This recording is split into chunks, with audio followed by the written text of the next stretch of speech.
Even more than only his humanitarian activities will be remembered by Jimmy Carter, the 39th President of the U.S. and a once humbly peanut farmer.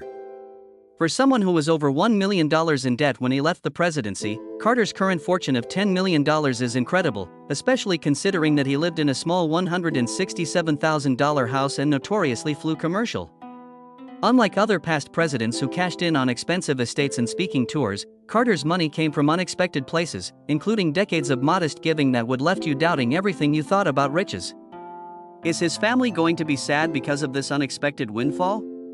If so, where will it go? You will be astounded by some of the details. That Jimmy Carter, who devoted so much of his life to this cause, is no longer among us, is difficult to fathom. The renowned former president and philanthropist passed away at the age of 100 on December 29, 2024.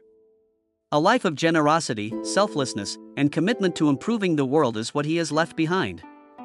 However, you might be surprised to learn of another aspect of Carter's life. A fortune was left behind by him.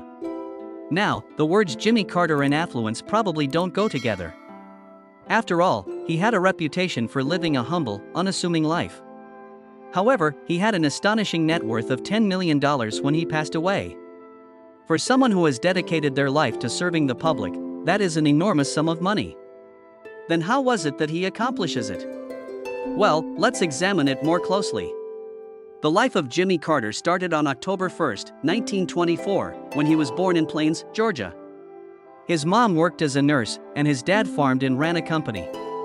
Carter learned the importance of working hard as a child growing up in a rural community. He continued his education in the United States after completing high school. He aced the 1946 graduation exam at the Naval Academy. His soulmate, Rosalind Smith, was his bride that same year. Carter was a lieutenant for a spell after serving as a naval officer and specializing in submarines. When his father passed away in 1953, though, everything changed. After serving his country in the Navy, Carter decided to return to his family's peanut farm in Georgia. It was a challenging choice, but it paved the way for his rise to the presidency. Things were difficult at first. Carter toiled away at the farm in long hours until it was finally productive again.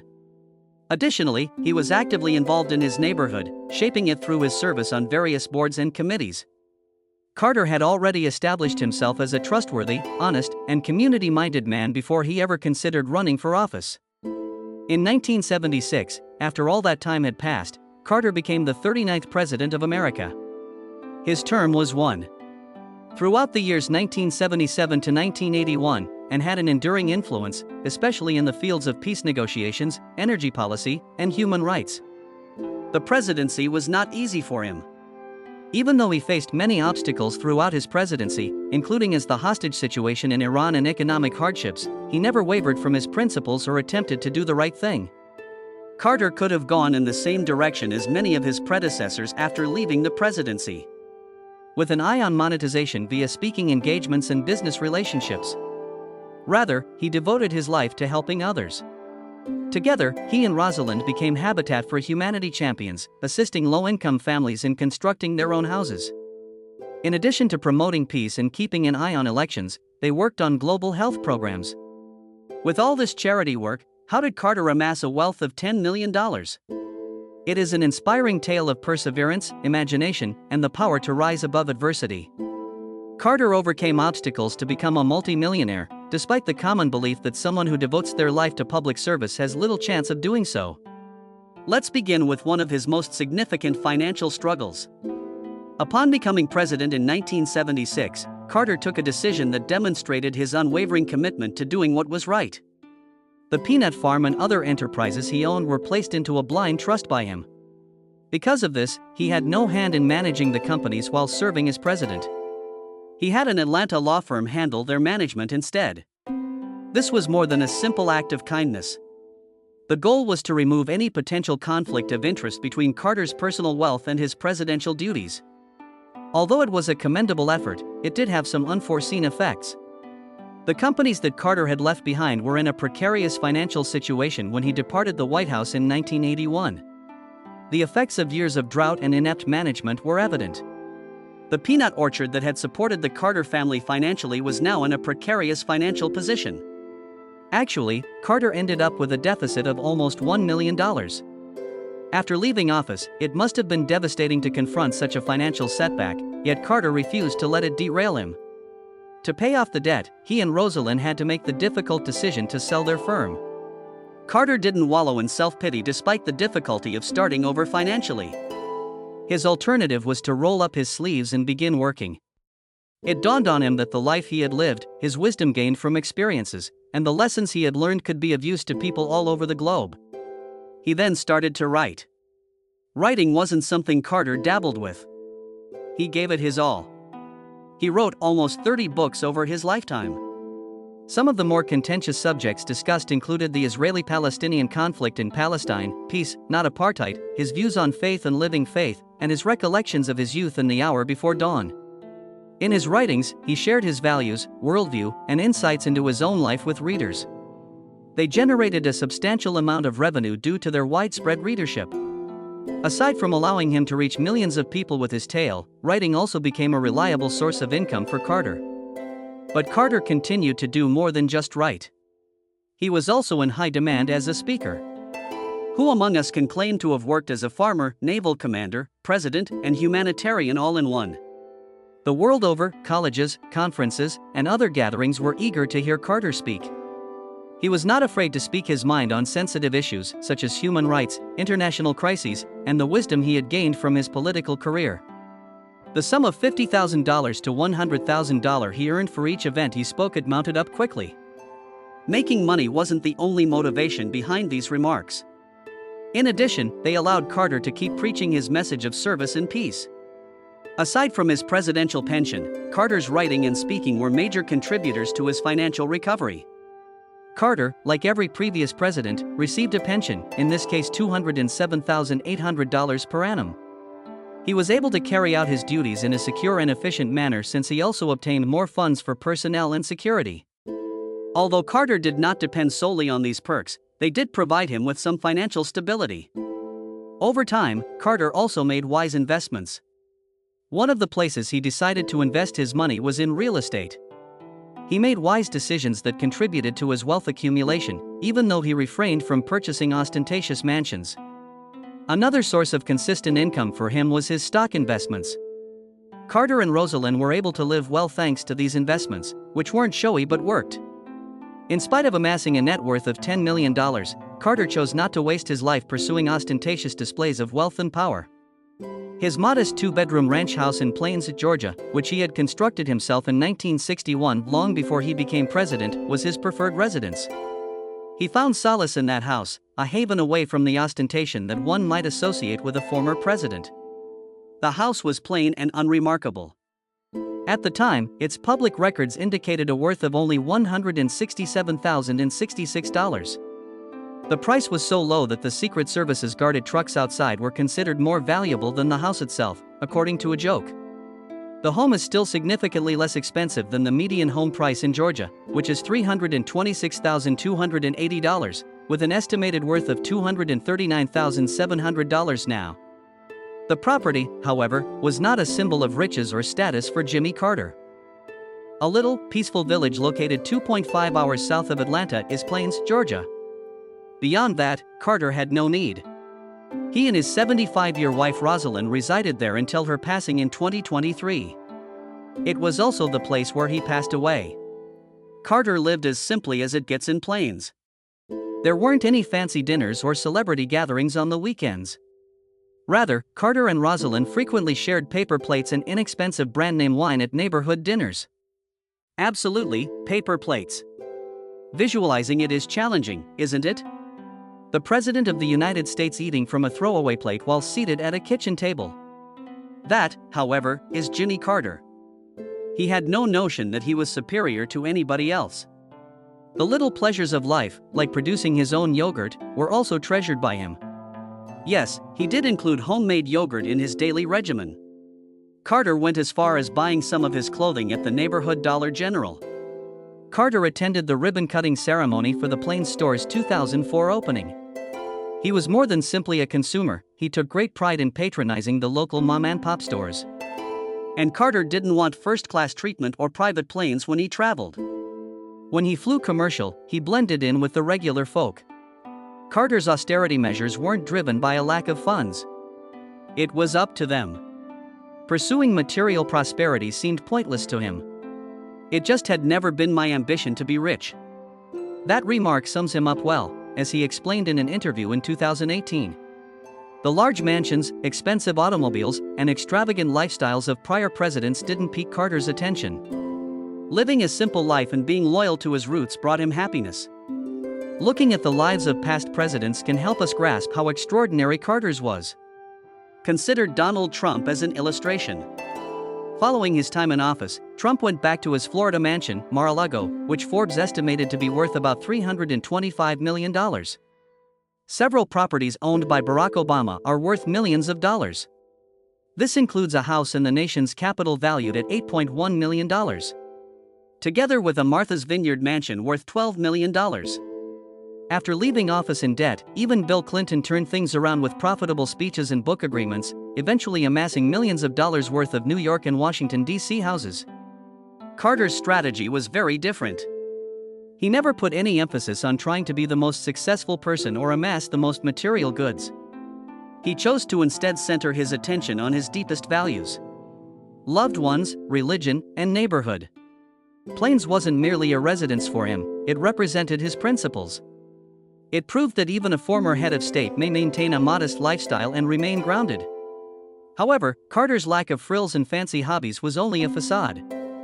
Physical labor brought him much joy. He did everything from fixing appliances to building furniture and even sewing his own clothes. One of the many things that made Carter so sympathetic was his delight in being able to accomplish things yourself. To him, these weren't just duties, but works of creation. Carter maintained his hands-on attitude to life even as he got older. He frequently spent his free time at his workbench, either making something new or fixing an old tool, rather than volunteering with Habitat for Humanity to construct homes for people in need. He loved physical labor because it kept him active and brought him joy, not because it was a cost-cutting measure. Even in his financial dealings, Carter maintained a humble lifestyle. He made a tidy sum from his writing and public speaking, but he reinvested most of that money into the causes that meant the most to him. In 1982, Jimmy and Rosalind established the Carter Center, an organization dedicated to advancing global health, disarmament, and human rights. Again demonstrating that money was only a means to a goal for Carter, he frequently gave speaking fees to the center. Not something to be exhibited or accumulated. Carter was unique because he lived an unpretentious life despite his immense popularity and impact. He was born modest, and he never pretended otherwise.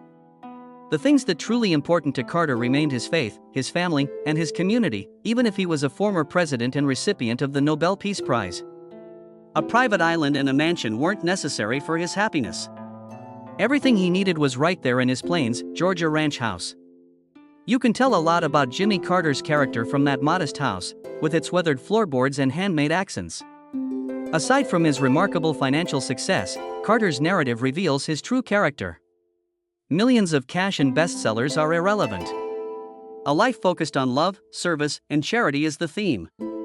In spite of his enormous wealth, Jimmy Carter never allowed it to define him.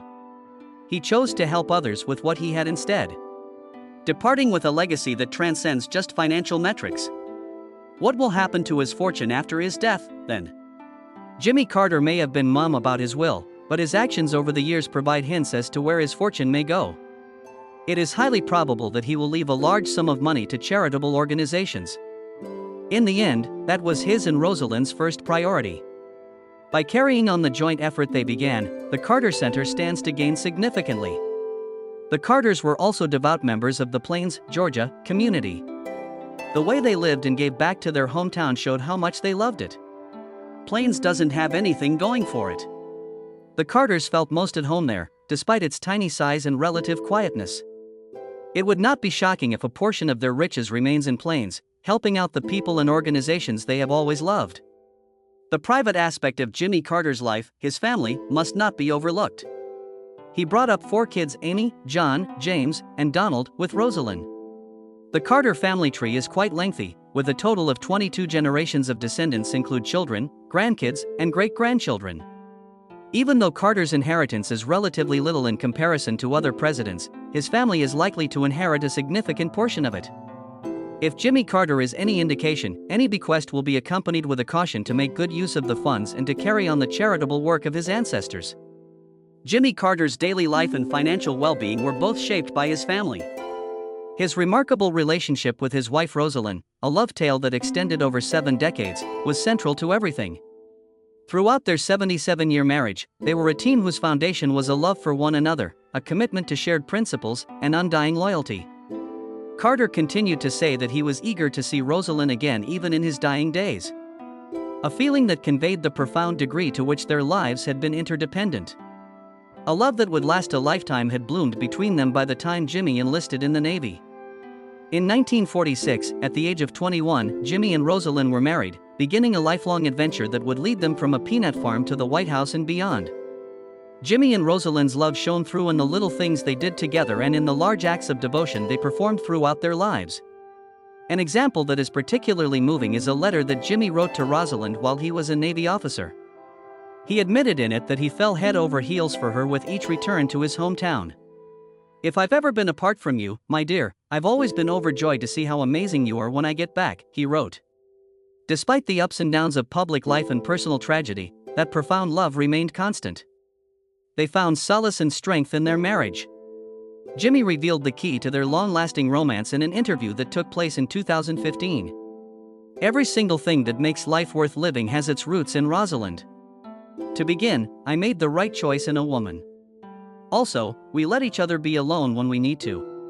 He continued by saying that they made an effort to patch things up before bed every night and that they discovered common ground through mutual interests. They relished every second, whether they were on a humanitarian mission or just hanging out in the air. The beautiful practice of saying ILATG, which stands for "I love you the goodest," was a defining feature of their relationship. Whether through snail mail, phone conversations, or electronic correspondence, they shared this lighthearted token of their affection. It evolved into a proverb that generations of the same family would carry on to the next. Their friendship was marked by warmth and laughter, and little things like these showed it. A love that has stood the test of time and remains unwavering. Carter thought about Rosalind in his last days. During his funeral, his grandson Jason Carter mentioned that Jimmy frequently expressed his desire to be reunited with her. Jason assured us that he had expressed his readiness to visit her again during the past few weeks. Because they had been so close their whole lives, this desire to be with Rosalind reflected that. In addition to being deeply in love with one another, they were also deeply committed to working together toward a common goal of improving the world. As a tiny yet moving gesture, Jimmy wore a blanket bearing Rosalind's image to her memorial service after she died away. Jimmy went away in their Plains house on December 29, 2024, less than a year after that. His burial next to Rosalind on January 9, 2025, brought an end to a love tale that had lasted for decades. Located on the land they co-developed, their gravesite is a fitting memorial to the love, family, and service that defined their lives. As we consider the fate of Carter's wealth, we cannot help but think about the principles that guided his and Rosalind's lives. Money was never an object of hedonism or ostentation for them. They may use it as a means to improve the world, help others, and make a difference. The Carter Center, Jimmy and Rosalind's work with Habitat for Humanity, and the values they instilled in their family all contribute to a legacy of love, generosity, and steadfast commitment to having a positive impact.